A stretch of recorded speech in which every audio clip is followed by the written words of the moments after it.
Welcome to the green room, Kayla. Make yourself at home, unwrap that loud snack, and get settled in, because I'm going to say tonight's going to be a crazy one, I can tell you that. I'm like, boy, oh boy. Well, we'll get into it, but Jesus.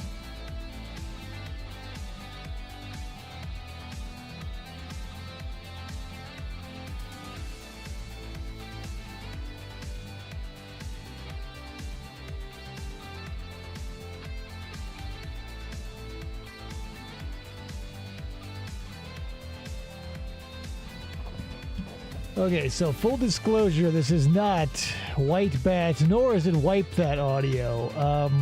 It's another, let me take a look. Brand X music is what we're listening to. Not that I don't love White Bat, I just feel like this music is maybe a little more upbeat for sometimes when I feel like we're going to need it. So, but yeah, I really enjoy this music too. No shade on White Bat audio, but Brand X... great royalty-free music, but they haven't posted anything in a year, so probably won't have a whole lot to show you.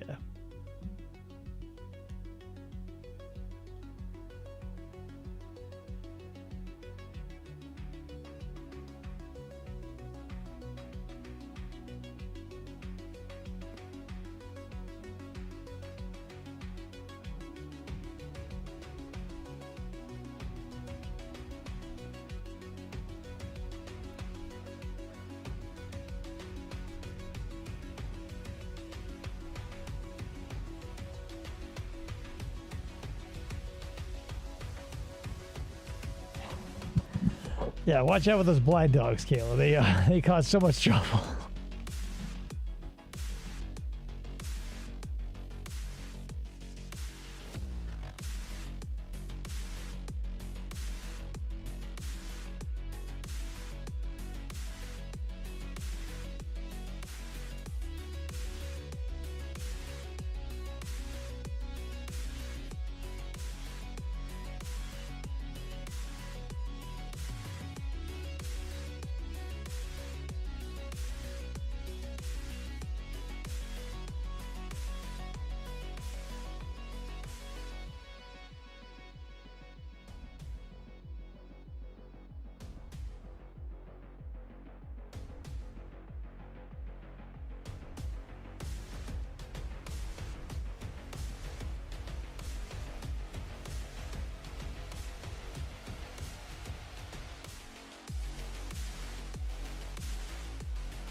What is going on, Matt Willis? Welcome to the green room. Still getting things geared up here on the back end, so I appreciate you all your patience and listening to Brand X music here. Slight break from White Bat audio, but we'll be back to him. I can't remember his name, Carl something.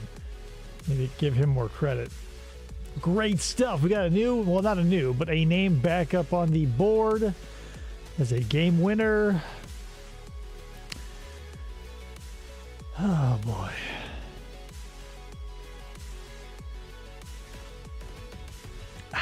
Refreshing cider I'll be talking about later in the program.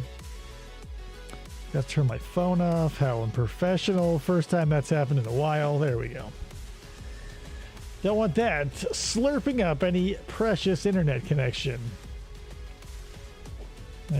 That we're sort of out in the boonies still, so I'm still a little afraid of like the stability. I'm not afraid, but a little wary of my internet connection stability. Haven't had an issue, but I don't know. I've had it too bad for too long. Slurping up the Wi-Fi with a crazy straw. It's the only way my phone gets it. It attaches directly to my modem via a crazy straw. Slurping up all that damn Wi-Fi. I gotta pay for that. All right. Let's go ahead and chill out on this background music and start in with the front round music. Dog. Cat. Mouse. Turtle. I can't see me loving nobody but you for all my life. You're listening to FFOP Radio. Reach the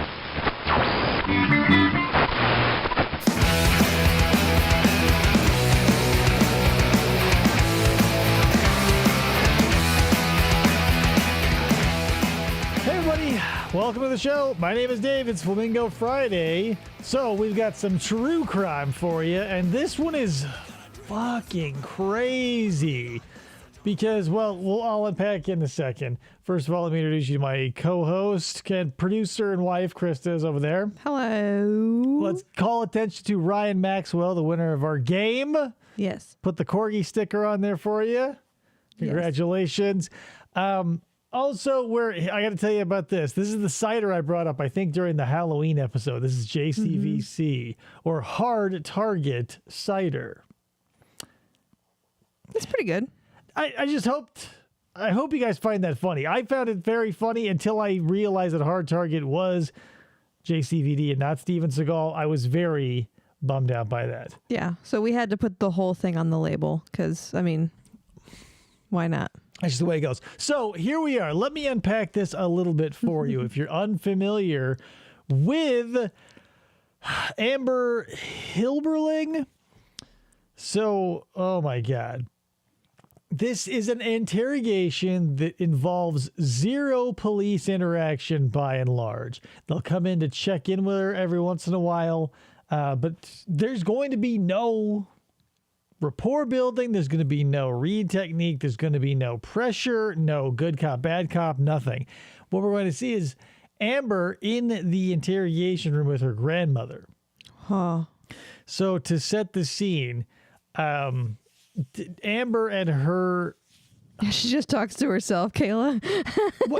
She's talking to the grandma. Like, once we get all things will come, right in the world once you see what's going on. But Amber, I forget her husband's name, Joshua. Okay, so she is pregnant with their kid. They have a very toxic relationship. I believe her mother or his mother, one of their mothers or parents or whatever, got them this high-rise apartment. So during a heated interchange between them and within earshot of the cable guy, she basically hunches down and tackles his ass through a plate glass window, and he falls 30 stories to his death. Nice. And I wanted to go over this for a couple of reasons because it's horrifyingly tragic, obviously, but that's not most true crime is. The insane part about this, beyond the fact that there are no police involved in the interrogation, it's not a crime of usually what we're seeing it's not on for this, money or we're seeing on this channel, we see crimes of clear motivation by and large. This one is just an idiotic, toxic relationship and an impulsive action that ended a man's life. Right. And that's the thing. It's not, this is so far from the norm. It's not like, why'd you do it? I didn't. It's nothing like that. She's just going to basically walk us through this whole thing. So let me get this all nice and big for you. And I'll point out what's going on. So here's Amber here, and these legs are her grandmother's legs. Okay. So to set the scene, immediately in front of Amber is the door leading outward. There's a red chair. Yeah, the detective just beyond the red chair there where the grandmother sits is the door. So the cops will come in and basically verify some stuff, check for water. The grandma's going to give a lot of sound legal advice. However, you're going to like not want her to take it because, I mean, hello. Well, you'll see what's going on. So let's get started.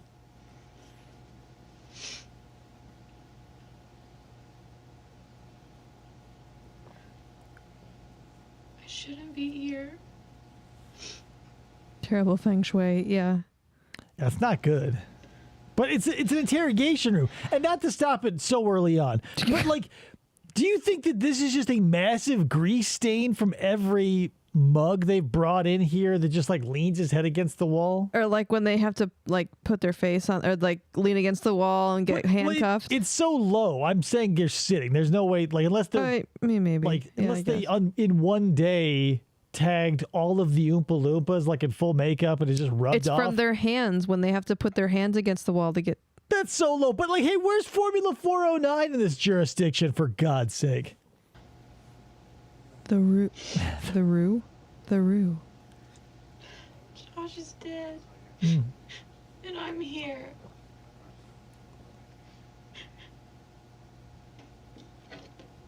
I didn't just lose my husband.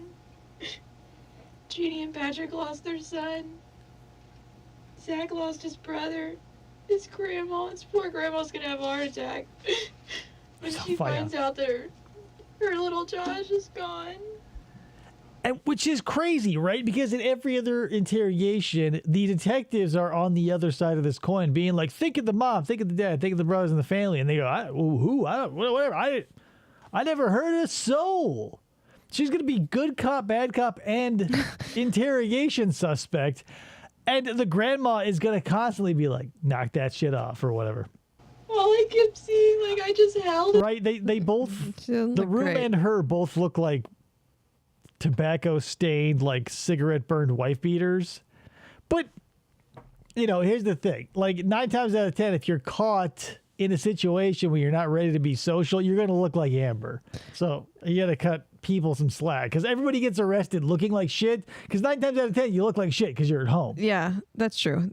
So you said she's pregnant, right? Mm-hmm. I cannot imagine like all of this good cop, bad cop, all this up and down talking and stuff that she's probably going to be doing.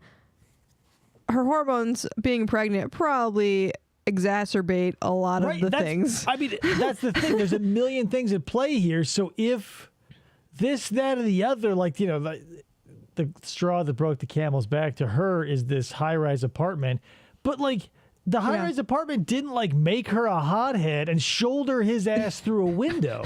Right? She On didn't this become a football broken player. body. I just kept looking at him.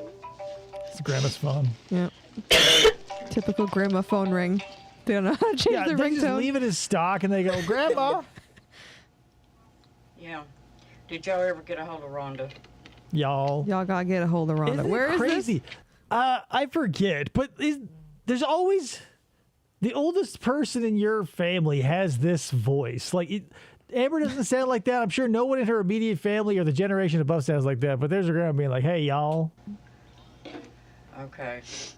Are they actually they need to? Are they on their way coming down? Well, they actually need to get a lawyer and stuff. Like a lawyer and stuff. Is Rhonda really. the guy's All dad right. mom? I don't know. I don't know much about She's just the in the cast room of right characters or who she's talking to. It's this grandma is like a no nonsense. Like, I don't know. She's like the person you'd want on your side if you committed a crime, but also feels like she's probably a shitty grandma. Was it Oklahoma? I'm terrible at looking up salient details, so I apologize. Yeah, and I didn't even know who we're just we were sitting in doing here. until just now. But call Dad and tell him I'll talk to him after a while, and So down Just home make and sure- folksy. Oh, it's probably her parents where you that at? she's talking No. to. Probably. Yeah, you can go home. Tulsa. I'll just call you. Yo. All right. I'll call you. Go home. What? Go the fuck home! I'm in the police station with what's her face? I already forgot her name. Amber. Amber.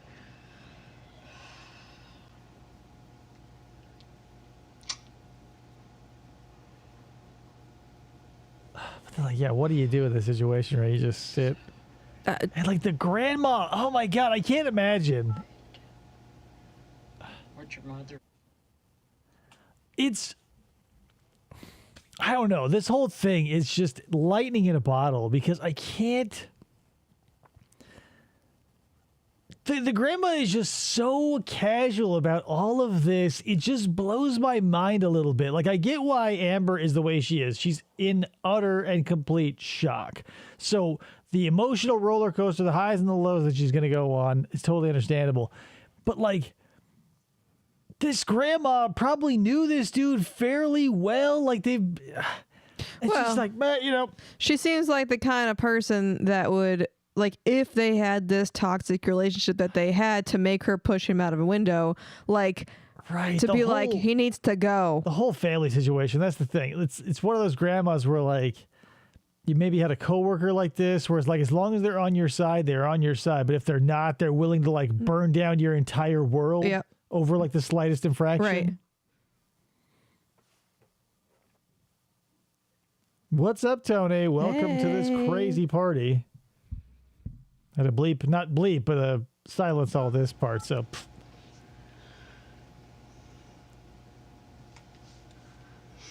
I just can't even imagine this being real right now. And how could you, right? I don't blame you. Yeah.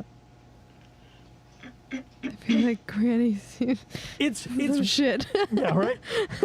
That's the thing about, like, 'cause you get in a car accident, right? Something that was legitimately like kismet or just like a lack of awareness on one side or the other. You go, oh my God, you're just like blown out of the water by that.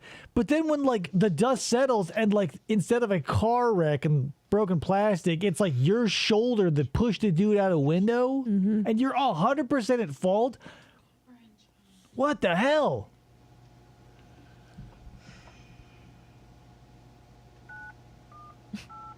The microphone in this Boop, beep. interrogation room is off the chain, people. Like, how do you memorize these numbers, Granny? Don't you have these people in your contact list? She's looking through her Rolodex. I mean, she's typing. She's got a She's jitterbug. texting. It only holds 10 numbers. Yeah, she's got one of those like 9-button QWERTY keyboards. Right. Are y'all on your way down here? God, like, what do you Okay. do? This is one of those situations yep. where, like, if you do have a family member that gets called into this, it's like when someone gets injured and has to go to the hospital. Everybody shows up, but what do you do? Yeah, they'll all be just sitting in the police station waiting room. Yeah, like, you're going to go to... Yeah, she's playing Simon on her phone. Yeah, like, someone gets grievously injured, everybody shows up and sits in the waiting room. Like, I don't know if I would want...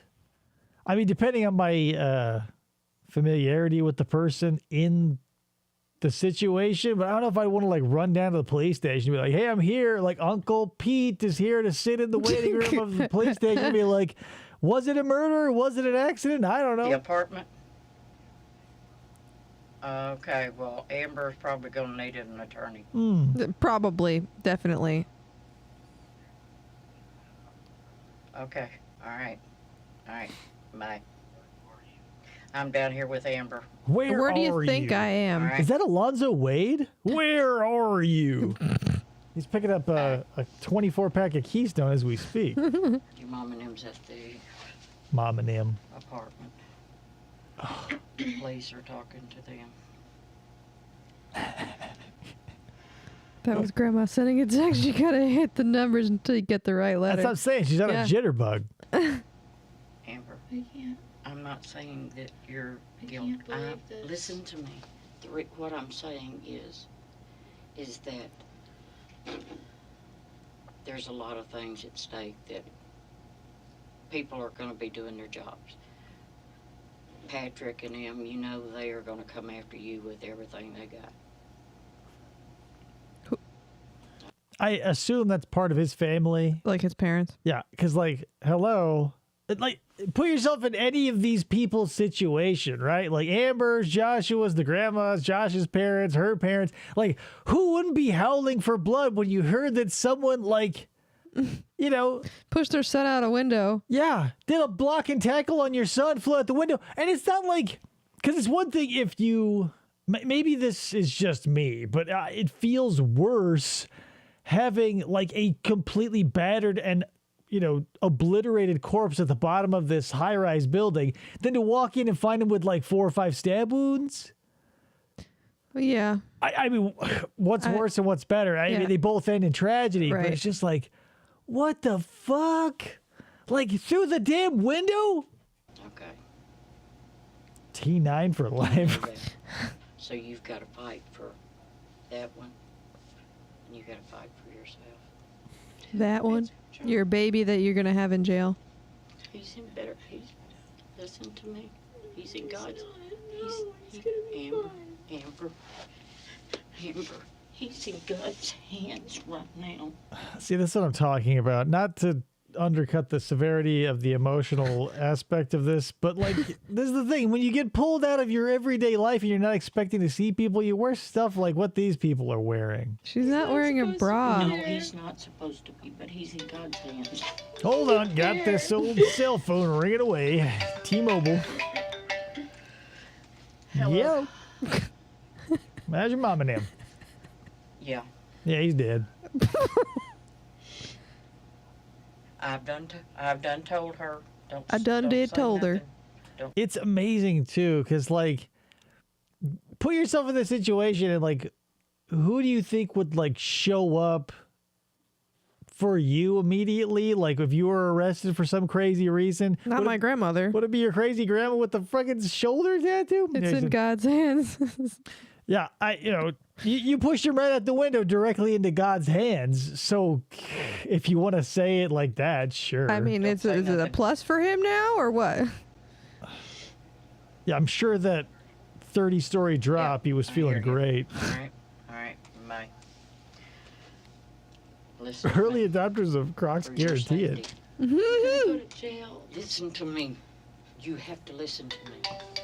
Hold on. I got another phone call. Flip that switch, Grandma. Like, this is important. Talk to Amber. Babe, I love you.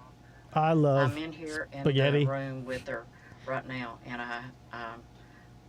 Rhonda and them's cops And I are keep trying to talk to her, but you guys keep fucking calling me. at the apartment. I'm here with Amber, and I'm trying to get this done where she won't say anything till an attorney gets here. So I'll call you. But all this is being Whenever recorded, Right, so it yes, really that's don't the thing. matter. And what's there to say? Like, she did it. She's there.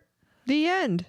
I guess why. Still, the golden ticket for most criminal cases is the confession. There's a million things a lawyer can do for you if you haven't said on some sort of physical and or electronic media, I fucking did it. Right.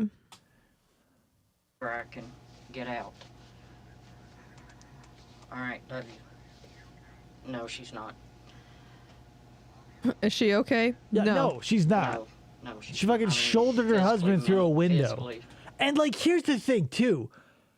That's a lot of force. Not only that, like, because high-rise windows are built to take abuse because of such things. Now, I imagine 2 people worth of body weight coming at full speed isn't. But that only leads me to like, because here's the thing, as tragic as this is, you start to wonder about the mechanics. Like a pregnant woman shouldering her husband through the window and he goes out, but she doesn't. Right. Because like, it almost feels like, maybe a little too dramatic, but like the, did you ever see the Watchmen movie where the comedian is thrown out the window? It feels like that, but like, it probably was a clusterfuck. And then to like, not only that, I don't know if we'll get into it as deeply, but like the cable guy was there. Like he heard the crash of the window and saw the dude fly through and he is traumatized for life. Oh, hey, yeah, he's going to need some Like therapy. imagine, that's why I don't want to be in any position where you go to people's homes, like a cable guy or whatever, like a handyman or whatever. Cause like you know, odds are nothing crazy is going to happen, but your odds of going into somebody's house and finding something crazy go up exponentially when you have to go into people's houses for your job. Yeah, and this is like some movie style shit. This is something that you'd see in a movie. Like somebody getting pushed out of a window. He's a dwarf. I keep picturing Goldie Hawn throwing the dwarf out the window in foul play. I never saw that movie. I did see Overboard with Goldie Hawn and Kurt Russell, though. Classic. The reboot, not classic. No, others than some cuts. She's fine. That away. All right. That away. Bye-bye. When they come in and they asked you, say, I don't want to say nothing till my attorney gets here. Do you understand? They're definitely not The listening. detective's at the scene still, okay? There'll be one clearing a little bit, and they'll come down here and talk to you. Get all that, so just hang tight, okay? All right. Thank you. You bet. I'm not gonna say anything until my attorney's here. Make me guilty. No, that makes the lawyer do his job. Grandma watches a lot of true crime. Because maybe Law they and will Order. bring- But that's what we all need, though. The thing about this grandma is like down home and folksy and sort of misguided and stuff that she is. Like, you need someone nearby you when if something does hit the fan like this, if you are at fault or not. Like, because this is a realm of difference from like Federico Gondola going and gunning down an elderly man for finding CP on a laptop, Right. allegedly. Like, this is a heated moment in a toxic relationship that ended in tragedy that I guarantee everyone would rather have not have happened. I don't think Federico would have taken back shooting Mr. Roosevelt if he hadn't gotten caught. Oh yeah, he wasn't gonna go turn himself in. And so it's like, yikes. bring everything. But moral of the story is, yeah, you need someone on your side no matter what, because we all get sort of pissed off at the criminal lawyers up and sort of skates because they keep their mouths shut. But that works for you too. Like, it's a blade that cuts both ways. It's irritating when assholes use it, but you can use it too. Yep. And But regardless, I'm going to jail. that doesn't mean we're just doing your rights. You just don't understand how things work. You just don't say nothing till your attorney gets here. But she's still going to jail. Like that's Okay? Probably. I mean, realistically, yeah. Yeah. Be here for like hours. Yeah, it'd probably be a long Oh yeah, probably all night. P.S. Where are you gonna go? Like, Right, you you're don't wanna go- tired, tuckered out. Like, you're not horribly traumatized. You can go turn in 40 winks. But you don't say nothing until your attorney gets here. When they come in, just say, I don't want to say nothing until They my hate attorney the L gets here. word. They lawyer them up. Okay? Don't. Right? Hello. How do you not know Federico Gondola Great if you're morons. in fucking true crime, especially with that detective, right? And the whole technology, right? You don't slip any other way. You just have to stick to that. Because they are, With Josh. listen to me, they are going to poke I just you. want to be with Josh. They're I just gonna- want to die. No, you don't. Yes, I do. Amber, you got that baby there. But That's this is Josh's baby. That's right, that's Josh's baby. That's the only thing that Josh has got is that baby. He's supposed to be here. I'm such a bad person. Amber, No, I don't deserve to live. I don't deserve to be a mom. Josh deserves to be a dad. And Josh isn't even a person anymore. you can't talk like that. This is the insane part about this too, is we never get to see, and it must happen on some level, unless you're like a complete callous, emotionally disconnected monster. Like, you probably don't have this, but I'm sure, all humans have a twinge of this, but we get to see it in living color through Amber saying it, in monologue form. Like, do these people feel this way? Probably. That's the thing. We can only guess because unless they're willing to spill their guts, like, the celebrity of the true crime, Ed Kemper, or like the D-lister Amber Hilberling here. I mean, the ones who don't talk, that's what makes us want to talk to them, right? Like, no one's talking to Amber and she can't help but spill her guts. Well, and I think in situations like this, like if the grandmother wasn't there at all, like if it was just police officers in there with her, I don't know if she would do this. She'd probably spill it, but I don't think that she would be.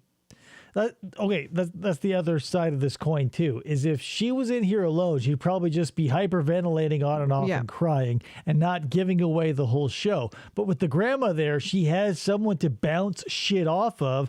And that's the problem. That's the double-edged sword of the grandma, too, is like she's there giving her all the right advice, being like, shut the fuck up. Don't worry about that. We're going to get through this. Lawyer. Mm-hmm. But she's freaking out and just talking because she needs to. It's like, what's her name? Adelson making the plan to flee the country or kill herself if her son gets found guilty for, what is it, Markle? Merkel, what is it? Dan Markel, yes. Markel. Everybody says that name differently, and it always throws me off. But yeah, Markel, one of the news people calls him. I'm so sorry. And you can't talk like that in front of them. You gotta hold it together, baby.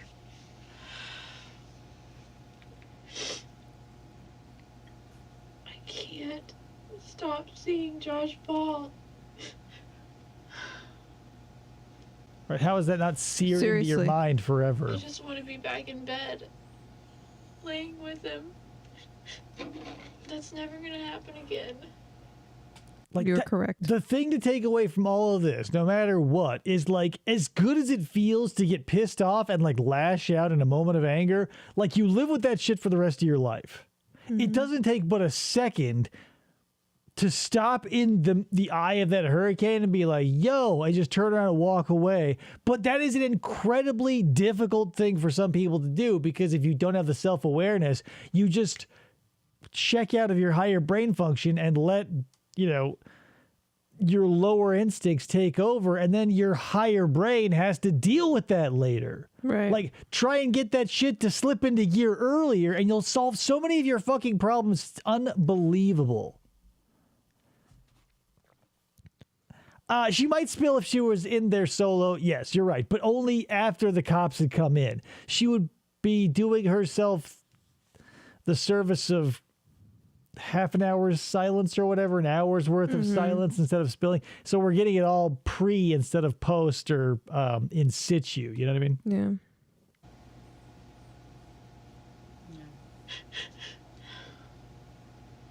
And P.S., like, if you're in a toxic relationship, get out before you push them through a window or Why get did he pushed have through a to window. die?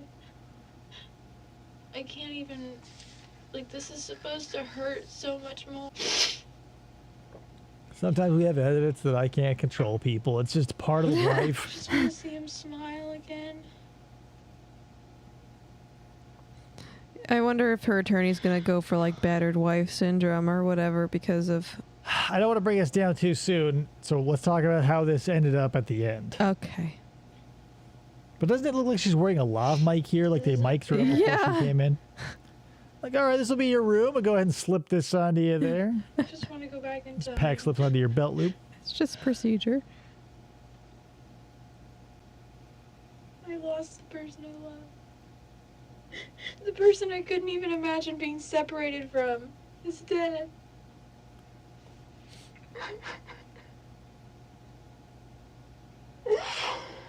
And the grandma's in the corner like, he deserved it. This is one of those situations where it's hard to know the whole story because, every family has complexities, notwithstanding, like, homicide. So, like, like the Adelsons again, like, the grandma was one of the progenitors of the plan. Right. Yeah, everybody thinks that old people are all sweet and innocent. Like, they were young, too, and most of them lived through a lot of wars and have a lot of skeezy shit in their past. Like, you don't make it to 80, as white as a fresh sheet. Murder got by a lot easier back then. I just want to see him just one more time.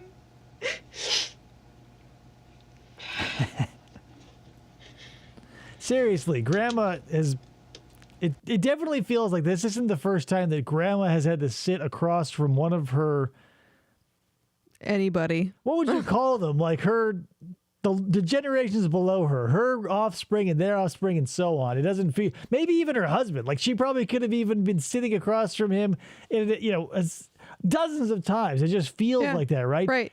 Because you can always tell when someone is new to a situation, like they're the new person in a friend group at a party or whatever, because they stick out like a sore thumb, whereas Granny here does not look like she doesn't belong. No, and she she stood up to kind of like hold on to her for that second, but she has not moved to like comfort her or anything. Like, she knows.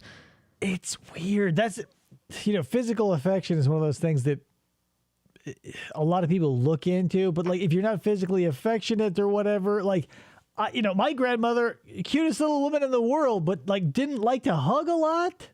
Yeah. So we never hugged her. Yeah. And I didn't feel like that was weird. She just didn't like hugging, and I accepted that because like it takes up a lot of time. Yeah.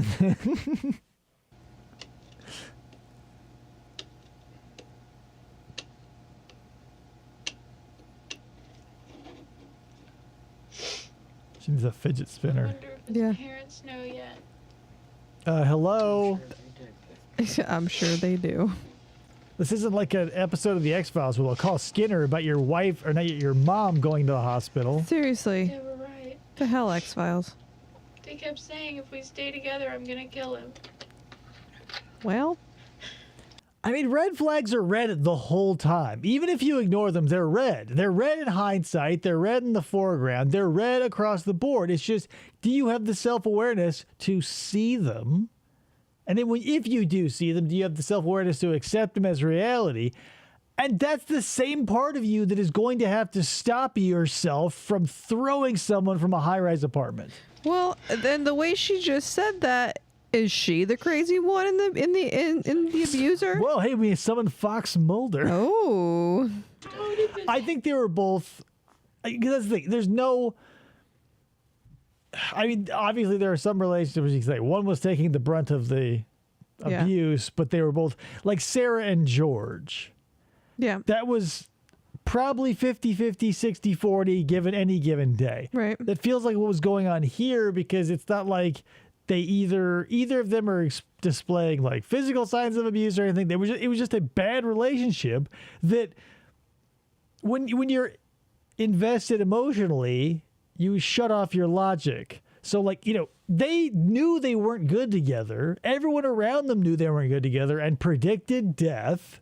But because of bullshit justifications we all use, like the amount of time or the amount of gifts or however you want to justify the toxicity We had a that good you day. keep. Yeah, how many good days, or was it good you're doing puzzles and painting or whatever. I feel like she hasn't had to face much personal accountability in general. Oh, definitely not. Like it does feel like this does feel like a spoiled kids spat, because again, like their parents got them the apartment. It does, like, nothing about this is healthy, and that's why it happened. Yeah. It's just a fucking disgusting situation that everyone could see coming, but no one wanted to be that annoying person like I am, where I go, I see this ending poorly because I'm good at pattern recognition.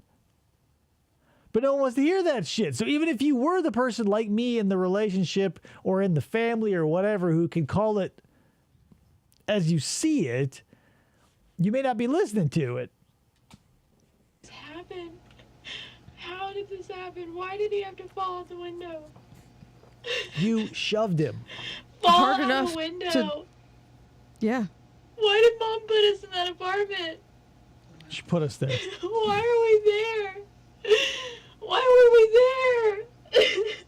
He wouldn't be dead if I pushed Why him out of didn't a they just one-story leave? apartment. Right? He would just be lying on our azaleas. He was leaving. I kept just saying, and when he leaves, I'll go to my grandma's. Why didn't I just leave? He'd still be alive. Right, okay, not to bring up this again, but I haven't done it in a while, but in the Dao De Ching, there's a great, I'm going to paraphrase, but you need to pay as much attention and use as much care in whatever you're doing at the end as you did at the beginning. Because at the end, you're going to get lax, you're going to get loose, you're going to get sloppy, and you're going to start making mistakes. She knew what she had to do. There was a fight going on, and the arc at the end of that rainbow, the pot of gold, was like, disengage and leave. Yeah. But instead, he probably, now I'm just, in my head, what I can picture happening, not that I know either of these people, she was going to leave, he said something, and that triggered her. Who knows? Pushed him out the window. But regardless, that's the thing.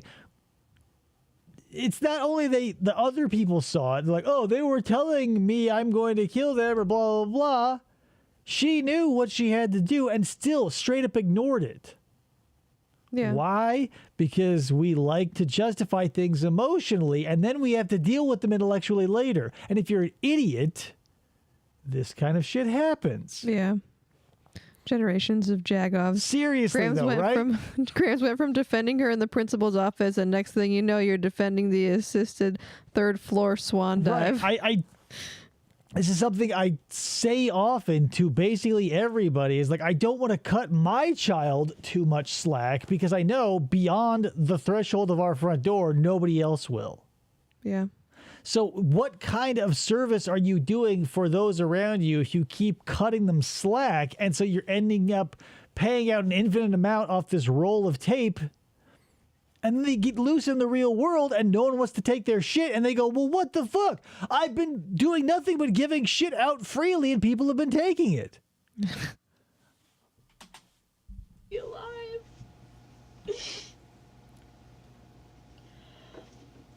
We got both struggling. What do you mean? When you was That is a good question. Get the What do image you of mean? him out of my head, him falling out the window.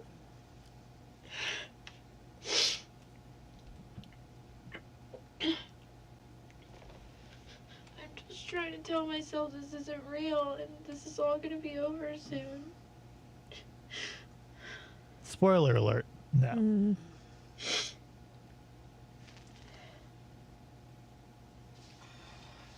Grandma's like, I'm going to check my phone. All right, Grandma wants to play Candy Crush.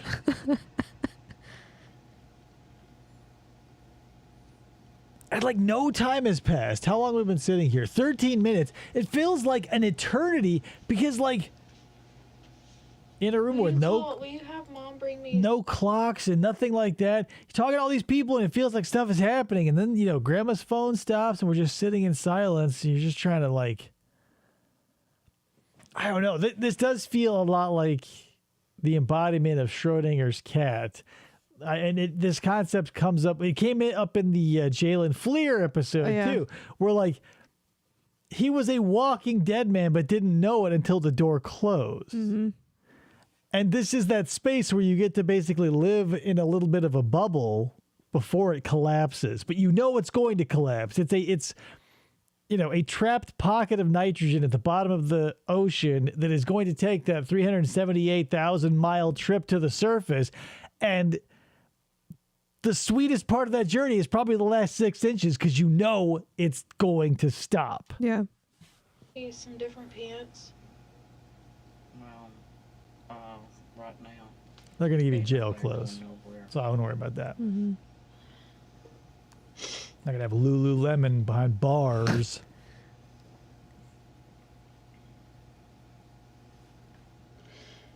I can't. This isn't happening.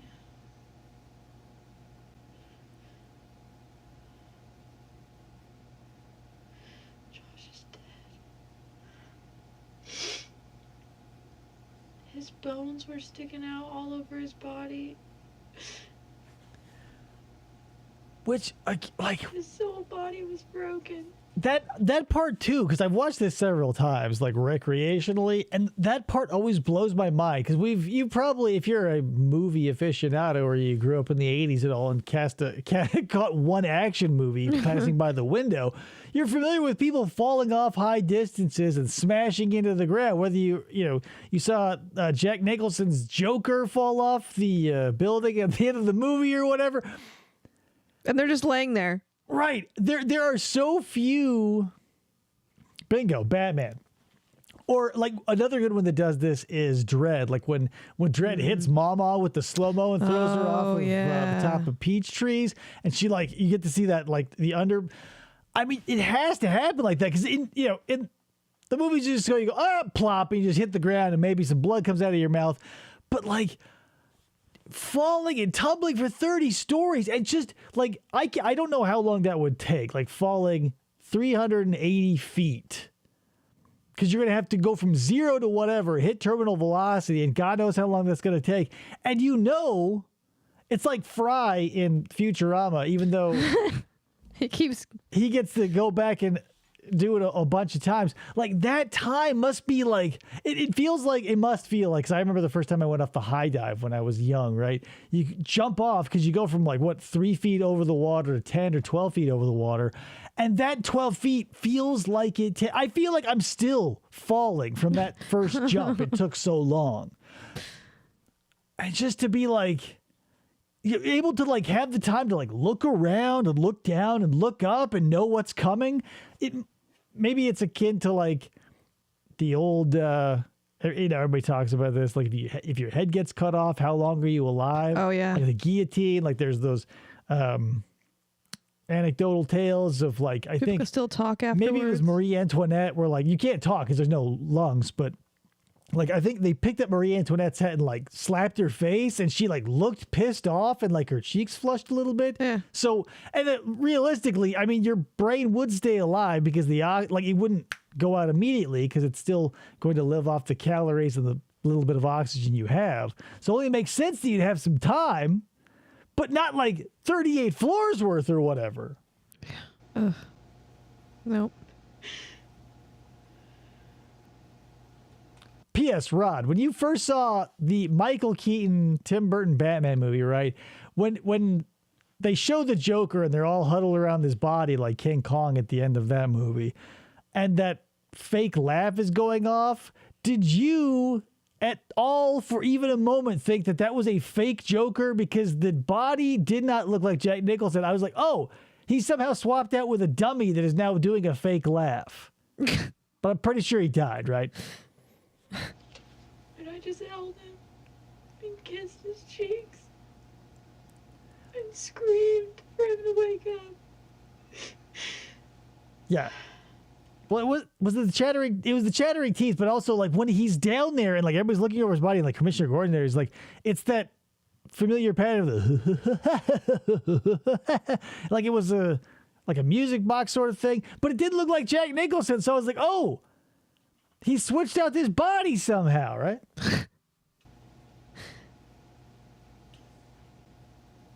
Bob Gunn. Gonna need a minute alone, boys. This is gonna turn into a nightmare. Right? I felt like that was not Jack Nicholson. I don't deserve to pray. Who am I praying to, Josh? Why? What did you pray to Josh? Josh hates me. I'm not even gonna be able to meet him in heaven anymore because he just hates me. I killed him. The religion of Christianity is so funny to me. Stop talking like that. Now we can't skip rope in heaven with Jesus. What kind of person am I? You're a loving person that has been abused by Josh. You've been abused. No, I'm a horrible person who could do that. Who could do that? Push my husband. I can't imagine getting heated enough to give Krista a firm shove across a room, right? I can't imagine a situation where I lose my mind to anger so much that I even maybe give her a hard shove with my shoulder in the hallway as we pass one another. So it escalated to be like, take that 3-point squatted stance and be like, blue 42, and then like send her sailing through a plate glass. Unbelievable. And make him fall out the window. I wish I could just go back and know that if I pushed him, it was going to happen. He would die if I pushed him. Yeah, who knew that if I pushed him through the window, he'd fall through the window and die? It's like the Mentos and Coke thing. Who knows about that? No, of course not. Okay, that's what they're gonna take it as, baby. That's why I said. Don't you fucking open your mouth. That you say they're gonna in a different matter, because they're gonna say, okay, Amber. I just don't understand this whole Legal system. No, not that. I don't understand the whole pattern of events of the last year. Us getting married and going to Alaska. Everything in Alaska. Me being pregnant. Coming back here. Getting kicked out of Mom's house. Going to the apartment. It's been a while since I dug into the background of this case, but yeah, their relationship was just, I mean, like every true crime relationship, it's just like horrifyingly bad for both parties involved. Neither one can accept it because I don't know. Like, it's for some reason, some relationships reach the same like level of notoriety as like a teacher with tenure, or you get some, like, you're vested, right? You're vested in a company, you're vested in this relationship. So instead of like realizing it's been a terrible 3 years, cutting bait before you create another life and have to sign a marriage certificate, it's just like, hoping and praying that by being the same person you are and them not changing as well, you'll both wake up magically not fucked one day. Yeah. It doesn't work. And then all for it to Josh just fall out of a high-rise building. I mean, it's not like he fell. I would have never went to the apartment. I mean, what are the chances? How many times has that happened? Why'd you get kicked out of your mom's house and then she get you a high-rise apartment? She's still like, that's what's crazy about this, like the shock and the trauma of it all. She knows she's responsible, but still treating it as if it was just like, how did that happen? Yeah. Like, saying someone fell out of a window, right? Oh, my friend, he was defenestrated. He was putting up some wallpaper and whoop, right out, right? That's one thing to be like, oh my God, what a freak accident. Yeah, no. But like to feel someone's, heel planted squarely in your back, let's say, and get pushed forward, I wouldn't call that a fall. Why did he fall? Why did he have to fall? They're gonna know he died because totally he fell plausible. out of a high-rise apartment. Well, depending on if it's a closed casket or open casket, maybe they won't even ask. It won't be all over the news. Yeah, there weren't probably dozens of witnesses all needing therapy.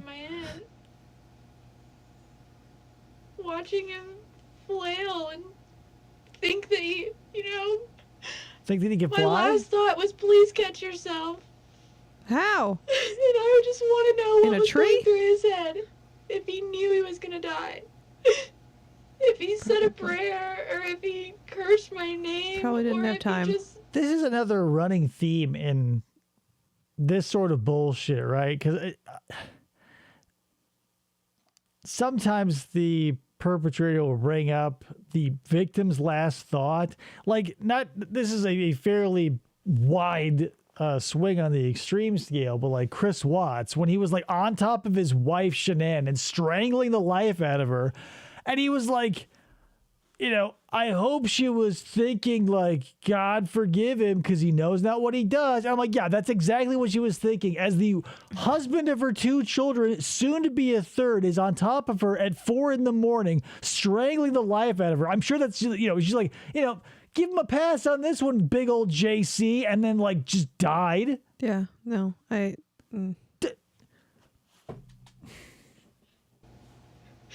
thought that he could catch himself too. And then just watching him hit the ground. Is there no balcony there from the living room? Obviously not, Grandma. He's dead. He would have just fallen onto the balcony. Like, unless she threw him over the side. If you get news that one of your friends was eaten by a shark, my first question wouldn't be like, wasn't he wearing his shark-proof armor? Because the answer to that is an obvious no. Are there really sharks in whatever ocean? Jesus.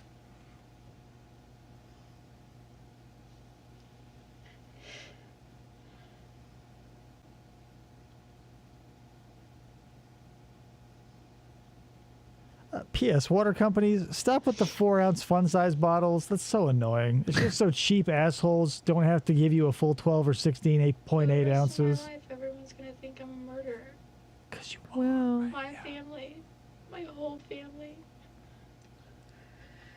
Amber, we don't think that, baby. debatable. All of Tulsa's gonna know. There you go. Confirmation. You're right, Matt. All of Tulsa probably I already wanna be does the know. one It's that's probably dead. on the 10 o'clock news. Oh, this I was wanna be years dead, ago, but I so want Josh to definitely be here. washed over them like a... I meant at the time this was happening. I'm sure the news was already on Well, it. I don't think so, though. Like, here, like, how many crimes happen in this state that you don't know about? How All many of them? people get pushed out a window 38 floors? Even if, let's say, it was happening dozens of times a day in Phoenix, how much are you watching the news to check that shit out? Never. Like, but unless it filters out, like, you would have to wait for it to become so big that somebody's aunt on Facebook is being like, oh, dozens of people getting pushed out of windows. And you go, what? Because we're not watching fucking, like, you know, we're not logged into the local scene. Who watches the news and all that stuff? I mean, you know, I'm sure there's Old a market people. for that, but not us. something similar happened in Queensland. This guy met a girl on Tinder and they went back to his apartment, then got really drunk and ended up fighting. He locked her out of the balcony and she ended. The crazy thing is the audio recorded the whole thing and you can faintly hear her go over the edge. Oh, I think I remember that. There was one in, I want to say it was like Mumbai or something. It was like a maid that was like locked out of a place and like her, I'm going to spoil it by saying it all wrong. But yeah, like it's wild. I thought you were going to talk about the, because I don't know why I pulled this, but like the New Zealand guy who like met a girl on Tinder, brought her back to his apartment, like chopped her up. And the thing is, he like lived in a hotel. So he's under constant surveillance because hotels are full of cameras. He used one of their luggage carts to carry her body out in the 3 suitcases. Again, all under the supervision of camera. Yeah, bingo. It's fucking... And then when he gets like pulled in... to the, so fucking annoying. He's a super douche. I can't remember his name, but like it really fucked up New Zealand. Like the Kiwis were very upset about this because she was from like Australia or something, or maybe England. And he's like wearing this, because like during his interrogation, he's wearing like this fucking douchey little white shirt and like black vest and bow tie, I think. And he's got one of those like sides of his head are all shaved, a cute little faux hawk or whatever. And like he sticks his head out of the interrogation. He's like, hey, excuse me, I'm not being charged with a crime I didn't commit, am I? And they're like, what? No. And he's like, oh, thank God. But he's a fucking murderer. There you go, English. Yeah, she came over from England and her parents like, what the fuck? And that poor lady from like, she was like the representative of like the New Zealand government, like cried on camera because they have like, what, 12 murders a year in the whole country? Yeah, and they're so like... bonkers, people. And that fucking... Those people are so nice. I mean, I've only ever came into contact with one through work. But still, I mean, a whole country, you know, you could say, you know, 4 sheep for every 1 human, or maybe it's 40, I don't know. But the fact that like 12 people get killed a year over there at the hands of another human is like, that happens on the like regs. an hourly basis here. Yeah. Kiwis are cool. They could save him. Yeah, the lady that I met through work literally invited everybody to go to New Zealand and stay with her on vacation. Right. If I lived on the other side of the globe and knew that no one wanted to foot the $2,700 plane ticket to stay on my couch, I would make that offer literally all the time. Hey, if you're ever in Australia, look me up. You're all invited to show up all the time. It's a party house. Yeah, of course. I got $3,000. Long weekend coming up. Memorial Day. We'll get shit-faced in Melbourne over the weekend. Motherfuckers on the other side of the globe. Just want to go Unless back. there's a rugby or cricket ball Please, I involved. just want to go back and just not And not just push him. touch something. He didn't actually fall. Yeah, I pushed him. They wanted to go back in the bed. Was it nighttime when the cable guy was there? I don't think so. It was like in the middle of the day. Can't be But real.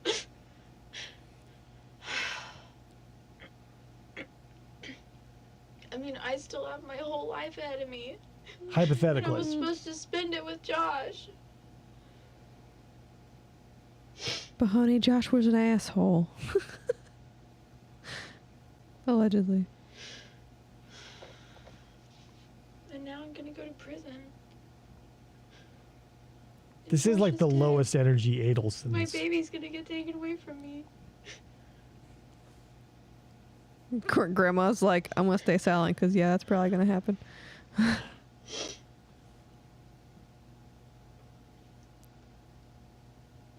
What do you like? I can't believe this.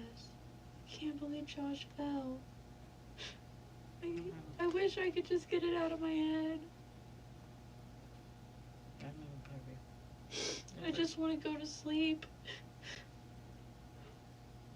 Can you imagine? I mean, I understand like the shock and like, but that has to be completely draining at the same time.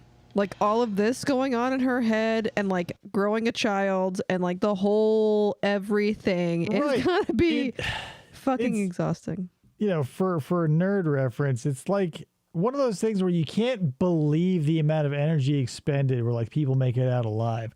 Like with the Incredible Hulk, it's different, right? He gets angry and he uses gamma radiation. So like even though, you know, Eric Bana does eat a lot of rotisserie chicken and drink a lot of Pepsi afterwards, like the idea of him expending calories via food energy is a little ridiculous. But like with Amber here, yeah, you're right. She's building up another human. She's got all these stress hormones going through, and also her brain is burning up energy like a blast furnace, trying to make sense of all of this. And yeah, I can't imagine what that's like. It's like running 10 marathons at once. Yeah. Because like being mentally drained and being physically drained are wildly different, and you would take one over the other 10 times out of 10. Yes. Like if you ever had to like choose between ending every day feeling like you just crammed for a test versus like you just ran a marathon, you'd take the body fatigue because you're completely non-functional after your brain has been fried like this. And so, yeah, I can't imagine like as her processor is getting fed with limited electrical and chemical spikes and all of this going on. Yeah, I can't. It's one of those. And she looks far enough along that she's probably, I mean, that baby is probably like moving around and stuff a hell of a lot Oh, more for sure, yeah. than. I don't know how far along, but She's it's probably wild. like 4 or 5 months. Maybe so 3. big. You know. What am I gonna tell Levi? That he had a handsome dad and that he loved him, and you will show his picture to him. Oh, they already named the baby. But like, no fucking way, bitch. Like, what am I gonna tell him? Like, He fell out of a window. this is there are some things that I don't even consider an option, right? Like there are things that I don't even ask myself, like, what am I going to do when blank? Because if blank happens, I won't do shit because I don't want to. Like, not that this is in that same ballpark. Like, I never killed anyone and had to explain it to a family member later. But there are just some instances where, like, there is no explanation needed. If he asks, maybe you can dance around the truth. But, like, that's so far in the future. Let's boil it down to an everyday occurrence. Like, we've all had fallouts with relationships, friends, acquaintances, lovers, etc. And at the end of it, you burn that bridge or whatever, and you have that fantasy of them coming back and trying to make amends and like, or having to explain this or that. I would just go, no, it wouldn't happen. If someone came knocking at my door trying to right this ship, they would have to do it somewhere else because I would go, Yeah. Rod says, kind of contradictory of your abusive shitbag narrative there, Grandma. Yeah, like, oh, Levi, your dad loved you. that's the problem with toxic families, right? Is like anything works as long as it fits the situation right now. Right. Like if it weren't having to deal with a unborn grandchild, a great-grandchild of hers at this point, she would go, yeah, what a bag of shit, and I'm glad he's gonzo. Probably. But you can't, when I tell the kid, oh, well, you just tell them the exact opposite of what I legitimately think, and that is why families are viper's nests. Yeah. If you aren't, even if it's not good, good as in like positive, even if it's not a positive thing, I feel like your family should be truthful with one another instead of like having these backstabbing bullshits going on. Even if it's pretty low stakes, the one place you're supposed to have trust culturally is from the people who spawned you and your close genetic relatives. Mm-hmm. But if you can't even do that, then what the fuck is your life? We'll show him and tell him the good things about his dad. But I know what really happened. What really happened?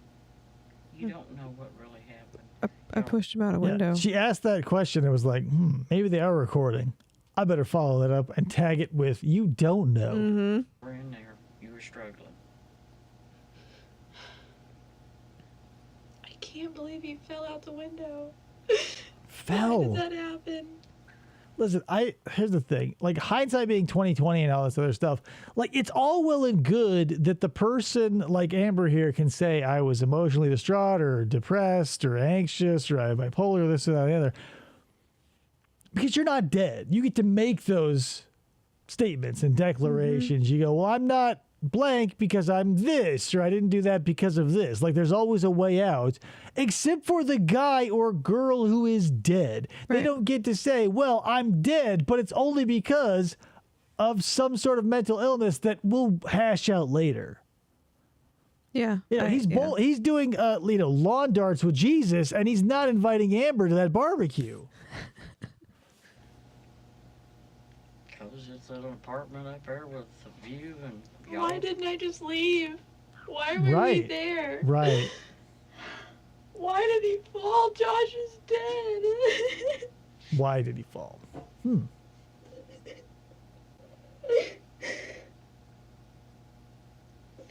just want to know where he's at right now.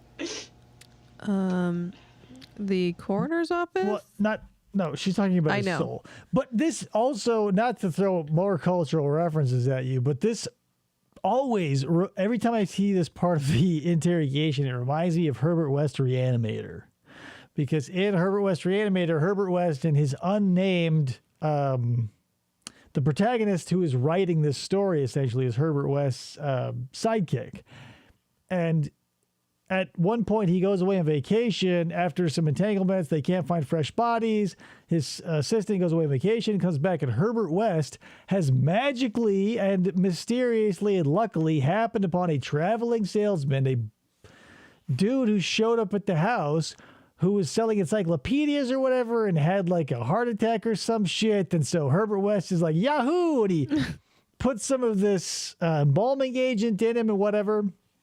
Moral of the story is when Herbert West injects him with the reagent, the assistant is like in the dude's ear because the dude's eyes open and he's asking him questions like, where have you been? Like, what was it like on the other side? Because like everybody, that's what we're all after. And that's what gets me about this is like those who have the balls or the nerve or the whatever it takes to ask, like, where are they now? It's like that is only an issue because you put them where they are now. Right. Which could be nowhere or somewhere, you don't know, but because you decided to, instead of like chill out and leave the house, to like pull off all the filters and unlock all the doors, and that's where we're at. Mm-hmm. He's probably talking to his grandpa. He's probably talking to his grandpa. Thanks, Grandma. That helped. I feel better now. He's probably talking to Grandpa. But I wonder where he went. Why is it that Christians always have so much trouble after their kinsfolk die, right? Like, you know, they talk about Jesus and all that stuff. That when someone dies, they go, where are they? Hello? Like, don't you have a book that explicitly lays out the 1 or 2 places they can go? And if they were amazing people, you'd know they Yeah. wouldn't go to the other place. And maybe you would have like cut them some slack and say, well, they weren't the perfect person, but they weren't the worst. Maybe they're in purgatory, going to spend a few centuries there and work their way into heaven. But like, why is it always like, where are they now? Like, this is the same person who's like God, guns, and country. Like, where do you think he is according to your book?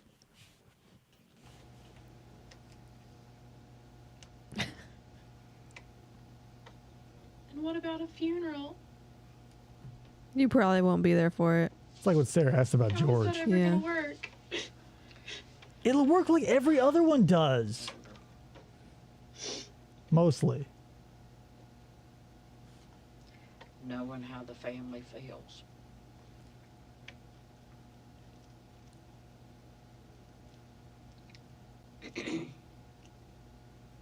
That's gonna be a Jesus.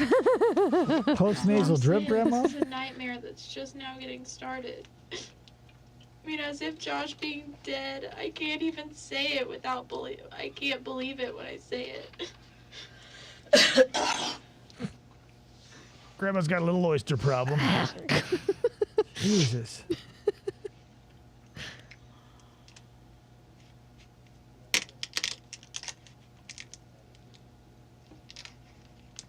How many detectives do you think are watching this right now? Between like 3 He's and got 5? like 6 of them just standing around this one monitor. told you. If you, Amber, if you don't do anything else, you got to remember what I told you. This interrogation must be like coming home after a long day to find like a 3-course meal piping hot and ready to go on the table, and you don't have a wife or anyone else living with you. You just come home and like your laundry's done, and It's like a smart house. yeah, like you're sitting in the fucking, you know, probably in front of like 3 12-inch black and white monitors taking notes, being like, I can't believe we don't have to do a fucking thing. It's drinking coffee. Big.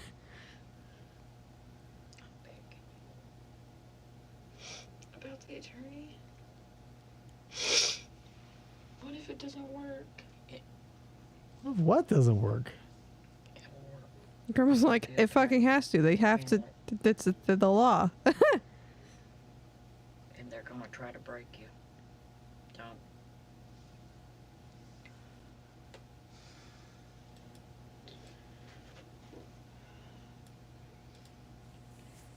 I'm just waiting for Josh to walk in the room. I think it's gonna happen, Tell me that Amber. he's sorry. And that he loves me so much.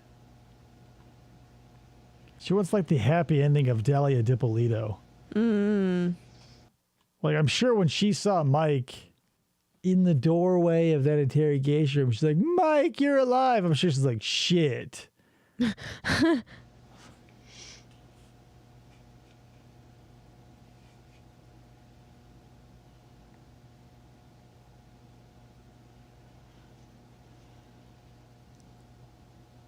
She looks like the kind of person that would go into like 2 shades of crazy, like real quick. Just like the face that she was making while she was staring at the door made it look like she was just gonna go like switch to anger like real fast. Well, you have to keep in mind, like, she is in legitimate shock. Oh so yeah, totally. regardless, Seeing him fall. I wish I could just get it out of my head. It's never gonna go away. Probably not. Every time I close my eyes, I'm gonna see it for the rest of my life.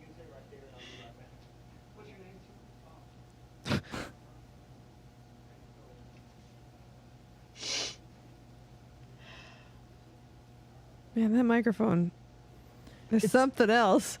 it catches everything, but like Amber's audio is like kind of garbled, but like the dude down the hall taking a leak is crystal clear. Everyone Grandma was talking to? Well, she was taking the label off the water bottle. It was like real crisp. I just want to go home I would never, to my husband. like if something happened, God forbid, to you in this house, I wouldn't be able to live here again. Like my ass would be out of here, like immediately. If it was natural, if something happened, like nope, I would not. I don't know. I'm not as squeamish as that because, like, if you think about it, there's not a square inch on this planet where something of higher intelligence hasn't died on. At this point. I don't care about like if someone else died in this house that I didn't know, I would feel differently. If it was you, I couldn't do it. Nope. Yeah, I mean, whatever, right? That's the thing. Like, there are so many reasons to do what you do, stay or go. There's the two, but you can say, well, I'm going because there's a ghost, or I'm going because I'm sad, or I'm staying because it would be like a ridiculous waste of money to sell a place because someone died in it.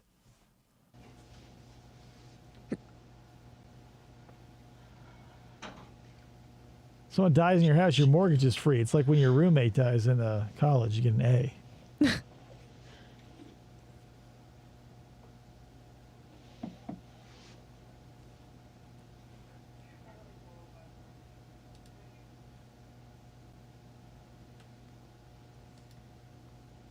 I can't help but feel kind of bad for her. That's why this is so compelling, is because it is a situation where you can hypothetically find yourself in. Not to this degree necessarily. Right. However, like when you are heated up and you're getting into it with someone that you know or you're familiar with, someone, friend, family, whatever, even if you don't push them out a window, you have the potential to say or do something that will at least cause some emotional friction or whatever. Mm-hmm. And it's just, you have to realize when that's coming down the pipe.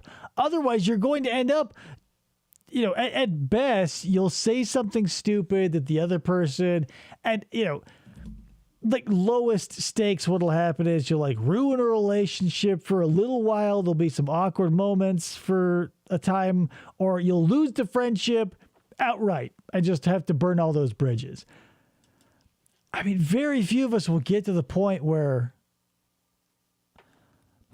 I don't know, man. It just feels like this was an 18-wheeler going down like a 17% incline.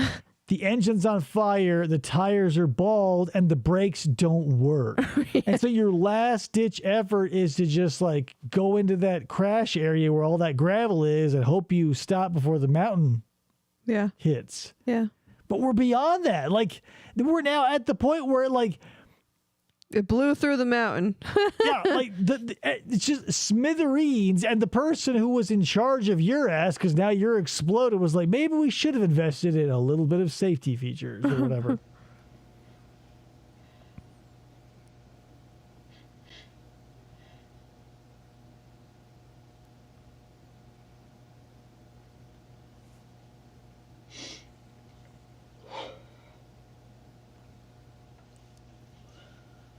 So guilty. For breathing. Do you guys ever, like, maybe not now, maybe you do get in trouble, but I remember being like, as a kid, if I had to yawn when I was in trouble, I felt strange. Like that was wrong? Yeah, or if you're in trouble, or if like you're sad, or if emotions are high in any way and you yawn, does it make you feel weird? Like if you're sad about something and you go, you're crying in the middle of it, and like maybe you're at a funeral or something, whatever it is that makes you cry, and you yawn, do you feel a little like, a little weird? Do that? Yeah, like that. This seems inappropriate, but I couldn't help it. It's ridiculous because it's a biological function that you can't control. But like, screaming, saying, "Wake up, please!" And I just waited for him to wake up. That's another like crazy thing on this side is like, since you don't, and you can't know the fundamentals of the nature of death, you look at somebody that still exists physically and maybe even look into their eyes, or there's a squirrel you ran over on the road and you go, oh, they're still there. Yeah. But we can't handle that dichotomy as intellectual beings, right? Just held him. Physically they exist, but His body broken to Mhm. nothing.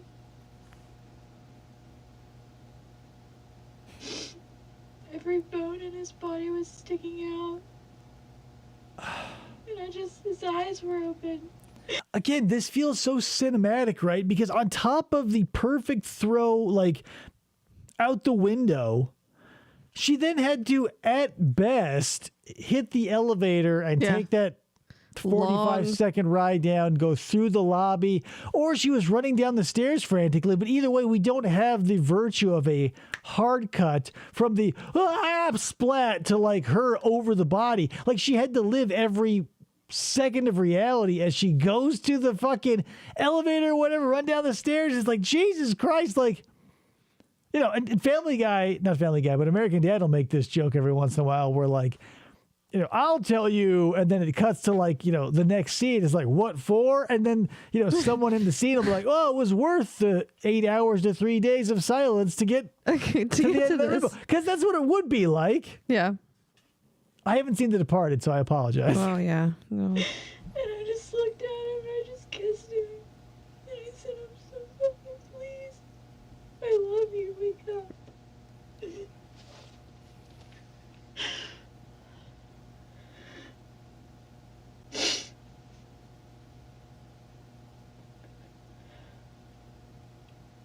Was there anybody else around?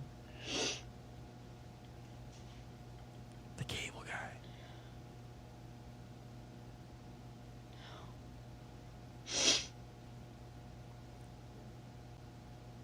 Was the cable guy in their apartment? God, I hope I'm not confusing two cases. I swear to God, like he showed up and he was like in the back bedroom and heard the commotion, and like maybe I hope I'm not making that up, but it feels like a real memory. 'Cause I think they even interviewed him and he was like, yeah, something was going on. There was like a breaking of glass. I saw the guy go whoop. I just can't even close my eyes. Maybe he was just in a different apartment. Like the one below and saw him falling. I don't know. I'm terrible with details because there are so many cases out there. How do you keep them all straight? This isn't happening.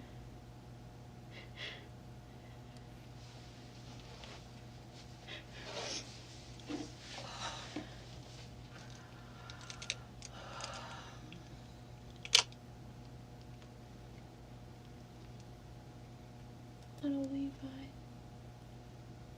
He's gonna have to grow up without Dad. All because of me.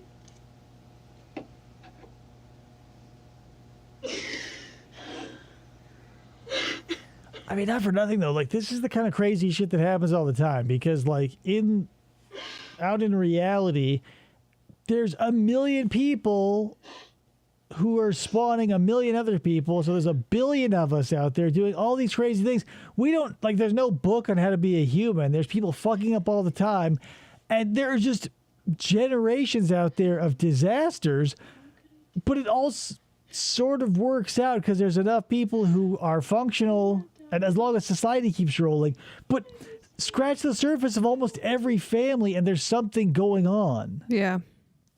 Hardly ever does it boil over to such an extent, but it really makes you think, like, because what does it take to go from like a toxic family of like semi-convenience or obligation or guilt or whatever to like a plot to murder and or, you know, a crime of passion? Yeah.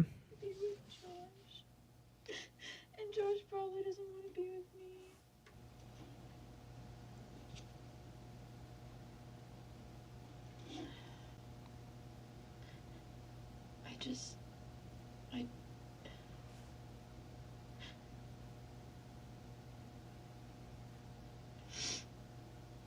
I just can't imagine what it would feel like to lose Adam.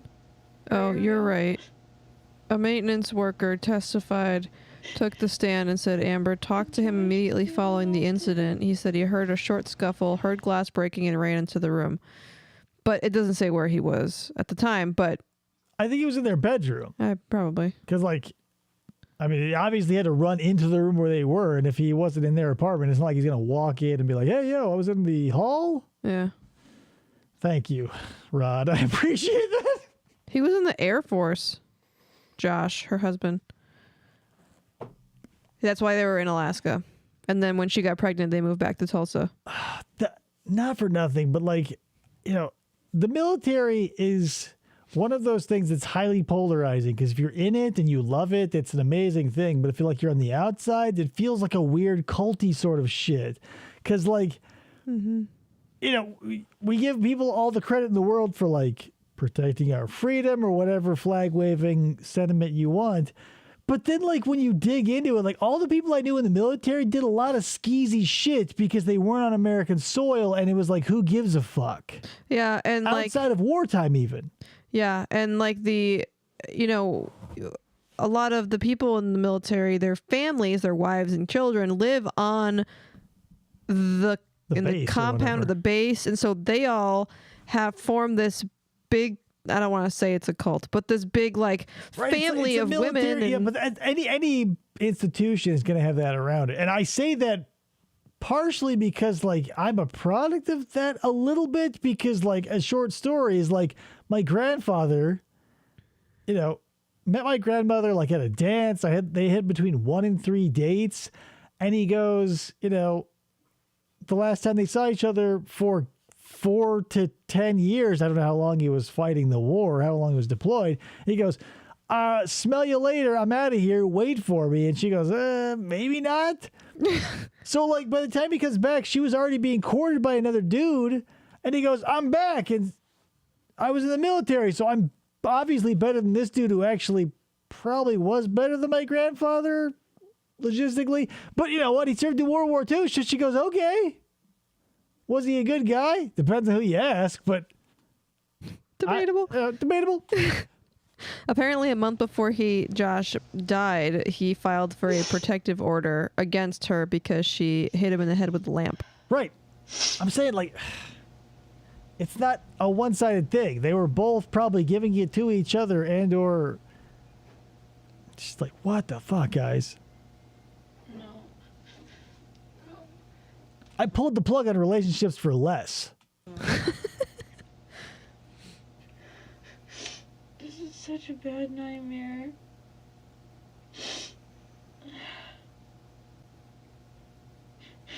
I just want Josh to hold me. Just one more time, and then I'll say goodbye and I'll leave him alone. But at least he'll still be there for Levi and his family. He's gonna be there. He's gonna look over Levi. I hated him, but he's an angel now. This happened. This is just. The grandma's all sprawled out in that chair. She don't care. It's only stuff that happens in movies. That's the thing. Right. Even her, yeah, it's very cinematic, but even her, platitudes of support are so lackluster. It's when you hear people talk about raising their kids and all the care they took in the first one, how it was lessened upon each returning of the occurrence. This just feels like this is grandma's 10th kid, and she's like, yeah, give him some dirt and throw him in the backyard. I got chores. Mm-hmm.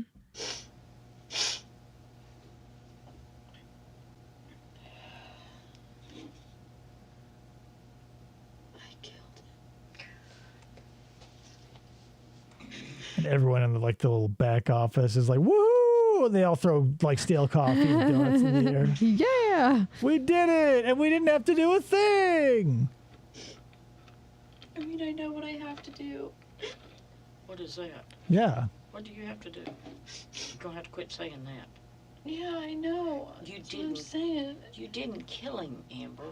I know, but That's it was not an accident debatable. that went wrong, but because of me. Total I accident. know I can't say those things. I know what I have to do to keep me and Levi safe.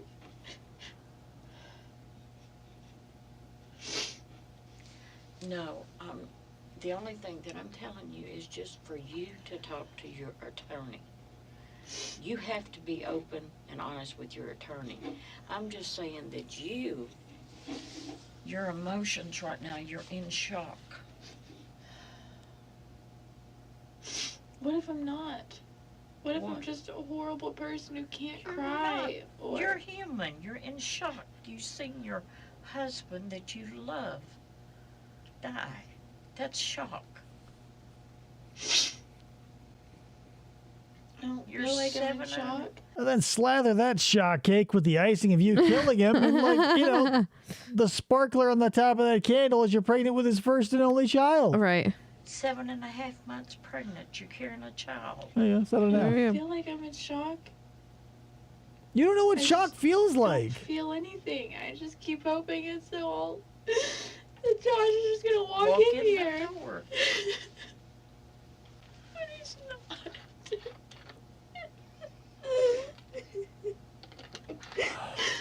I just, God, I can't take this. I can't take this. I can't do this. I can't. I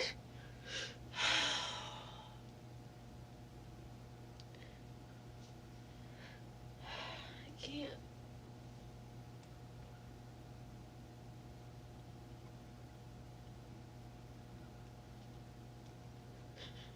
Josh is dead.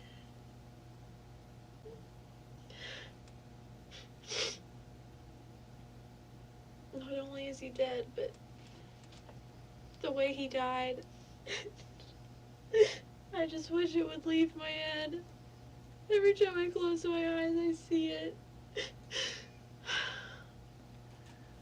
Man, that's the thing about like the older generations, right? Like it's slowly falling away, and God knows what it'll be like in the future. But like my grandparents, like, you know, probably for the generation above Amber's grandparent here, but like, you know, no one talked about shit. Like my grandmother lived a life that I would consider a silent scream, but she did it with a smile on her face. Yeah. And it kind of sucks because like we now get to look back as kids and have happy memories of everybody being happy, but knowing under the surface that was just a thin veneer and everybody was fucking miserable. Mm-hmm. I don't know, man. And then here's grandma being like a 1% supportive, where every once in a while she'd go, talk to a lawyer, don't think about that or whatever. Whereas like it almost feels like she's trying to placate her enough to just make her shut up. Like the grandmother doesn't necessarily care. She just doesn't want to hear this shit anymore. Right. And she knows that people are watching. Also. I don't think she does. I don't think they do. I don't think they know shit. That's why, like, because if the grandmother knew that this was all on record, she would, instead of being like, nope, just get a lawyer, she'd be saying, shut the fuck up every time she opened her goddamn mouth. It's like torture. My subconscious just keeps playing it over and over and over. You are again. conscious, so it'll be your conscious mind. As if one time seeing it isn't bad enough, I have to see it over and over and over. I just want to save him. I want to save him. I just want to. At least if I can go back and take back the push, at least I can save him. The push. Yeah. The push. I pushed him against the wall and he. Oh my god. But again, like, that's the thing about high-rise windows in apartments is they have to be, like, reasonably strong against accidents. So this would have to go beyond, like, what people, the architects or engineers of this building, could foresee as a possible accident. Yeah. Because it's like a, like if you buy molly anchors or some shit to hang something on your wall, right? And they're rated, the different colors of plastic anchors or metal anchors will be rated for different amounts of weight. And what they're rated for is probably 5 pounds under what they actually can hold, but they don't want you to do that. Yeah. Stupid. Right. These are just guidelines. Let's do 10 pounds over. At least I could catch him. I tried, but it was all so fast. And I just want to know what his last thoughts were. What would that change, right? Like, say you knew, because that's one of those questions that can go from like a mild torture to a full-blown horror. Mm-hmm. Because if you go, oh, I just want to know what if she got that wish, right? There's a genie or Jesus Christ himself popped down. He's like, hey, good news. Boop. It's probably going to be more horrifying and shocking and traumatizing than watching it happen. Because you're going to now empathize with that person fully before they died. So it's not just an outsider's perspective in anything that you can possibly imagine. Because again, you will have no frame of reference. So all you can do is postulate, which will soften the blow. Yeah. Like imagining stepping on a nail that's through the floorboards, you go, ooh, ow, I bet that hurts. I've never done that. I bet it hurts. But if someone has done that, they know, and it's no longer a thing to be like, ooh. Like, I imagine that hurts. That waveform has collapsed. You had to get a tetanus shot. Like, it's worse Right. knowing a lot of the time. What could you think? What could go through your head when you're falling to your death? Do you think he was asking Jesus to forgive me of my sins? Matt says, ugh, I stepped on a nail. It hurt a lot. There's like Oh, I bet these it big- has. I'm saying, I've never done it, and I'm not going to pretend like I can put myself in your position. But, like, I'm glad I get to go, ooh, I bet it hurts. I've only stepped on one of those carpet nails, and that hurts. Yeah. I mean, anything Legos will get you. But I'm saying, like, unless you've lived it, yep, get the shot. You got to get the shot. You don't want to get lockjaw. Come on. You have these smashed up or blended up tuna through a straw. Stand-up candle things like this high. They're just like little wire things, but he was fixing the TV. He was like messing with the TV right here, and the windows right here, and I pushed him, and he fell into the window. So that kind of goes against the things, him saying something as she's walking at her snapping. Yeah. He was doing something completely unattached. Fell. Oh, God. Fell. I'm never gonna get over this. I'm never gonna understand it. I mean, I thought divorce was gonna hurt. Well, yeah, I mean, who else is stepping on nails? Like, I've never, like, my brother, when we were young, stepped on a nail, and, he was young. Because adults, they go, hey, whoa, let's not run through fields or vacant lots barefoot. I mean, by then you go, I got a job. He's not even here. I can't even talk to him. Every time I pick up my phone, I'm just gonna want to text him. You're not going to have your phone in jail, so.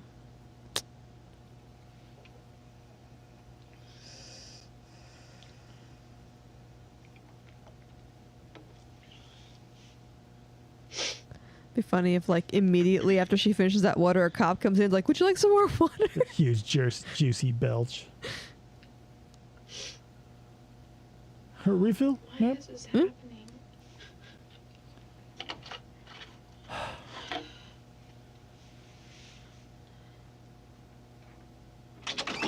I'm sorry. I don't know what's taking them so long. Let me get your, Amber, is that right? Yeah. She wants a lawyer. All right, Grandma. What's your last name? I'm sorry? Hilberling. Hilberling. How you spell that? H-E-R-L-I-N. No, H-I. Hilberling. H-E-R. H-E-R. H-I-L.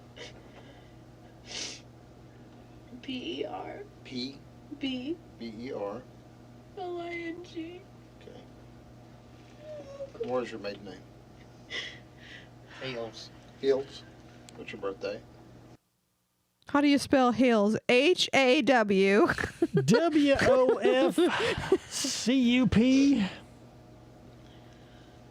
Was it 2508 or 2805? Your apartment? 2509. 2509, okay. 17 floors. 17. It was on the Social 17th Security. floor. That's what the article said that I read. That was higher than that. Still pretty high. Right. Yeah. Other detectives here, I think he's talking to one of the witnesses now. And he's got to talk to another one, then they'll be in here, all right? Okay, bye. We'll let you guys talk and watch.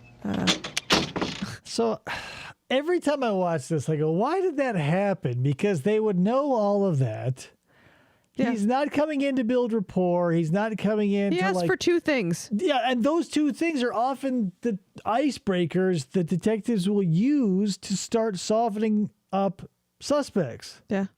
So for this jackanape to hork down his long john and to come in and be like, "What's your name, Amber?" Yeah, the detectives are busy. What's your birthday? Okay, smell you later. Like, what? Maybe they're like, go in there so they don't forget that. He's feeling guilty that he's a time thief. Oh, yeah.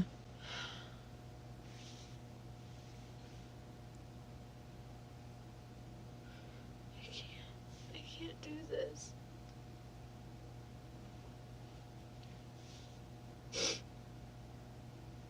When people say that, what does that mean? Like, you have no choice but to keep existing. Like, don't get me wrong. I sometimes get that urge to be like, what if I haven't seen this movie, but like when Thanos snaps his hands, everyone turns into dust, all the half the world or whatever. I go, what if I just turned into dust? But like, that's not an option. So I don't bother asking myself, like, how am I going to do this? Like, I take it second by second. Like, maybe one day I'll be blown to the four winds like a dandelion.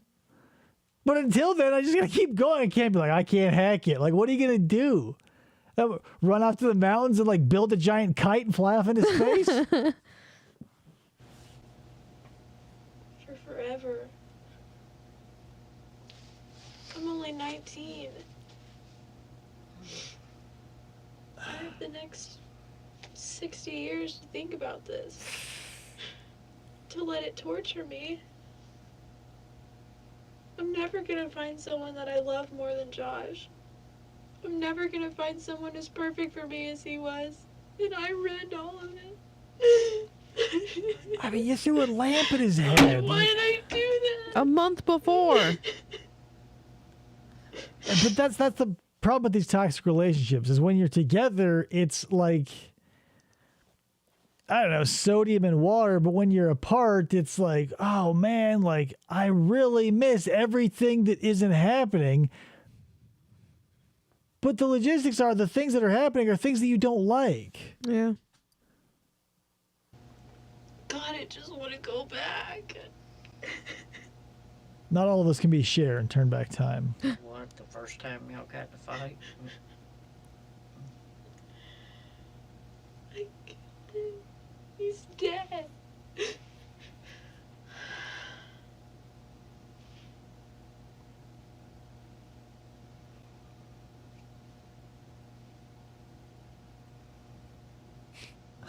She got cuts on her hands. I touched his bones. Why would you touch his bones? All broken and sticking out of his Bones. body. Everything was bent backwards. I rolled him over and just held him. I touched his bones.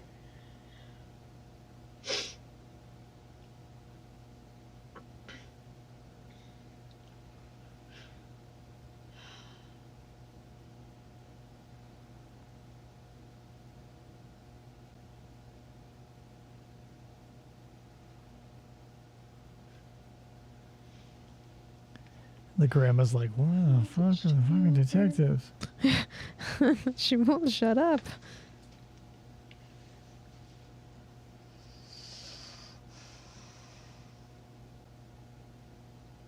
Grandma's like, I'm missing Jeopardy.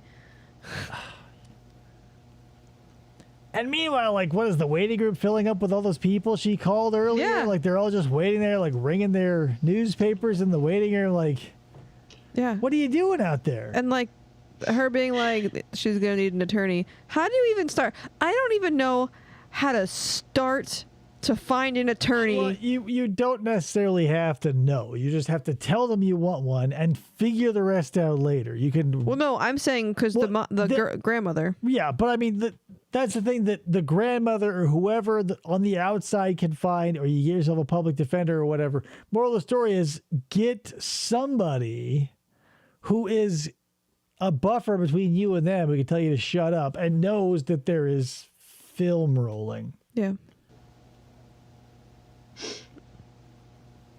From one of the pictures I saw from her trial, she had more than one lawyer. Like at the same time. Yeah. Remind me of him every day. How would it not, right? Like, Look like hello. him. And I was supposed to enjoy it with Josh. And I stole that from Josh. I stole his whole life away from him.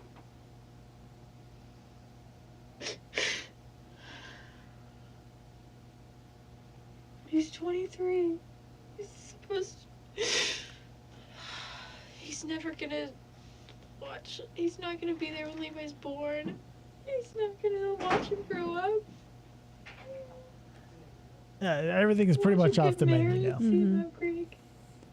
Oh my god. You know, I don't think we have to belabor the issue any further. You guys pretty much get the idea of what's going on here. So, yeah, that's the thing. I think that this is a tragic and somewhat unique scenario in which, I mean, all the signs were there, but nobody took the time to do anything about it. Yeah. This isn't like a plan that festered or a resentment that grew necessarily that worked toward that end. I don't think either of them thought about killing the other one. But the fact that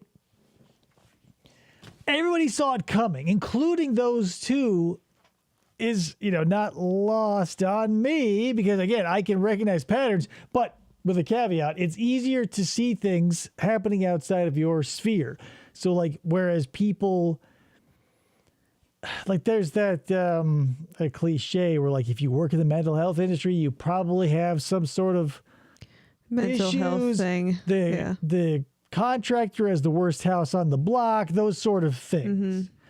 And you know, that's where we probably should focus, because we all know those people too who can, like, call them like they see him outside, like pow, pow, pow, pow, and just sort of like give them a big old dose of truth or reality or whatever. You go, that's 100% real.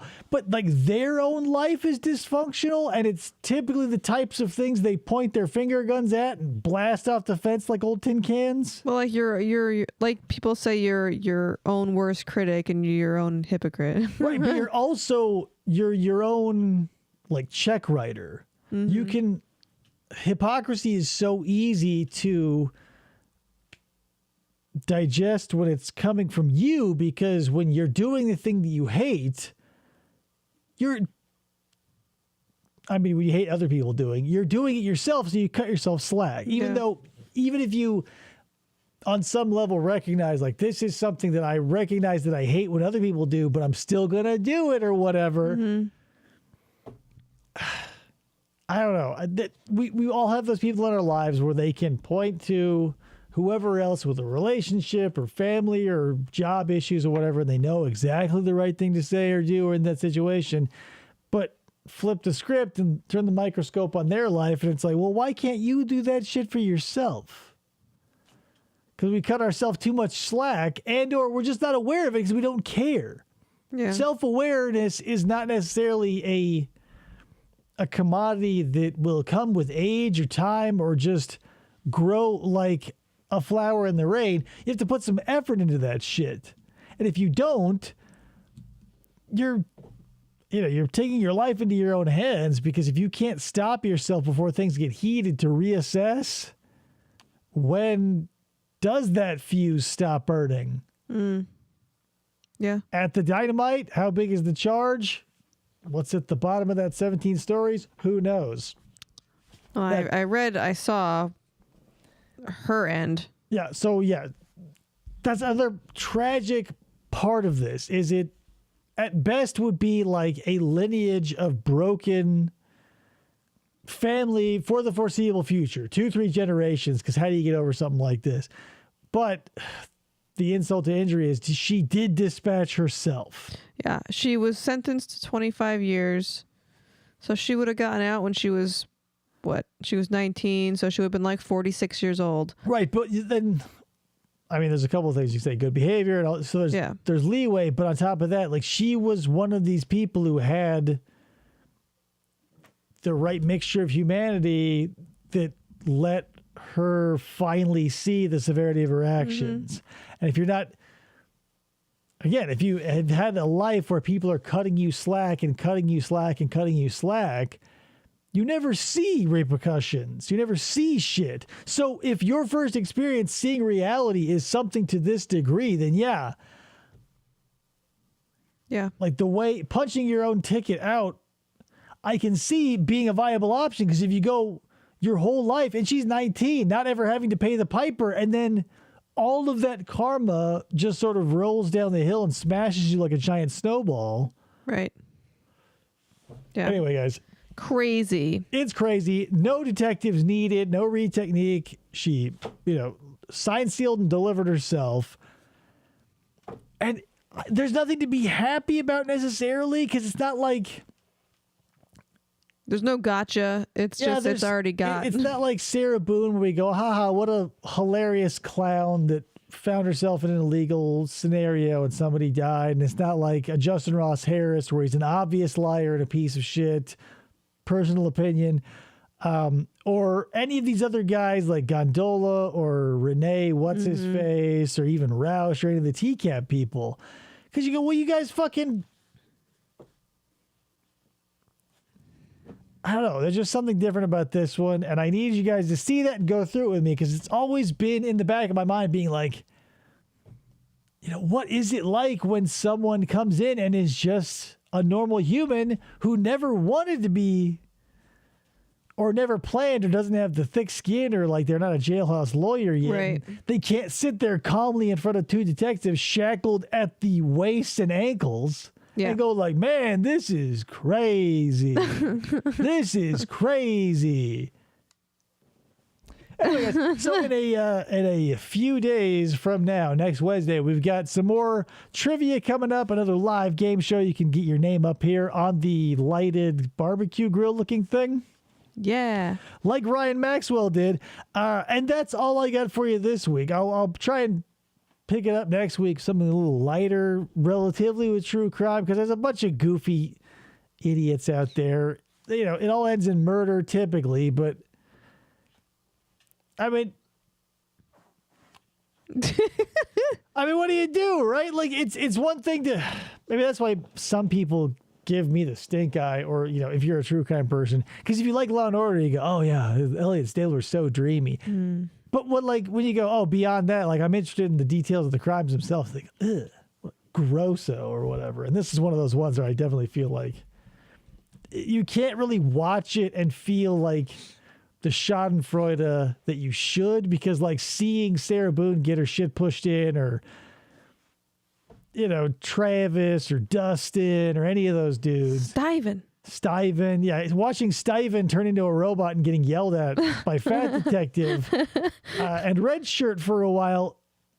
I mean, there's something there, like it's all horrible, and you want to see them eat a little shit. But like with Amber, there's nothing there. It's just a tragic circumstance where like, yeah. And that's the thing is too, if she had shoved him out of a first floor window or just over a bench, I mean, so many factors coming together. It's like lightning in a bottle that is in a smaller bottle that also has lightning in it. Yeah. It's rough. So thank you guys for showing up. If you did, I appreciate it. If you intend to see us next time, I hope you do, because I appreciate that as well. Yeah, I don't think I have any more housekeeping to get through, so we'll see you next time on another episode of FFOP Radio.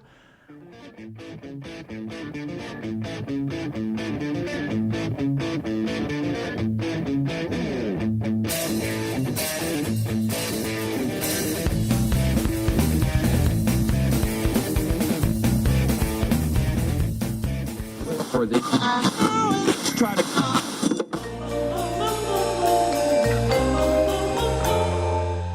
Fistful of Podcasts Radio.